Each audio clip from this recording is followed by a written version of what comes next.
Sengaja penulis mengambil quote dari seorang aktivis mahasiswa angkatan 1965.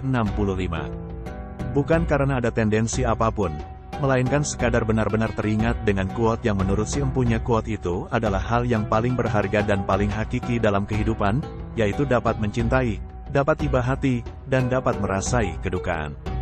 Hal yang penting dan hakiki dalam kehidupan itu pun kemudian dapat kita refleksikan ke dalam kehidupan kita sehari-hari. Tetapi, hanya orang-orang yang berhati sensitif dan baiklah yang dapat merasakan hal penting itu. Sangat jarang orang yang berhati keras kemudian lunak dan bisa merasakan iba hati dan merasakan kedukaan dalam dirinya.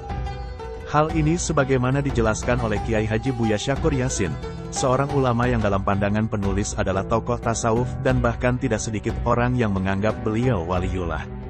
Wallahu a'lam. Buya Syakur mengatakan bahwa kehidupan ini dan segala isinya memang sudah dibuat berbeda-beda oleh Allah Subhanahu wa Ta'ala. Jarang, untuk tidak mengatakan tidak ada, yang benar-benar memiliki kesamaan antara satu orang dengan orang lain, kecuali di film-film. Bahkan, dalam penjelasan Buya Syakur, kalau kita tes DNA, tidak ada orang yang DNA-nya benar-benar sama. Hanya ada kemiripan jalur pada saat tes DNA. Tetapi masing-masing punya keistimewaan yang tidak dimiliki oleh orang lain.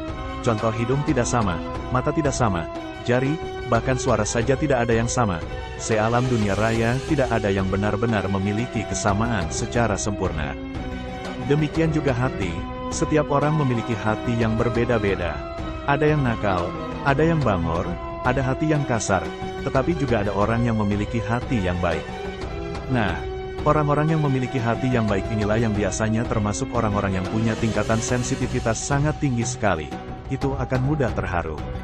Apalagi melihat penderitaan orang lain. Dalam kehidupan sehari-hari, kita sering kedatangan pengemis di rumah. Pengemis itu biasanya menggendong anak yang sangat kurus sekali, bahkan kadang matanya dikerubuni lalat. Pada pengemis dan anak yang digendong itu, kita kadang bukan hanya sekadar memberi, tapi kita juga merasakan kesedihannya.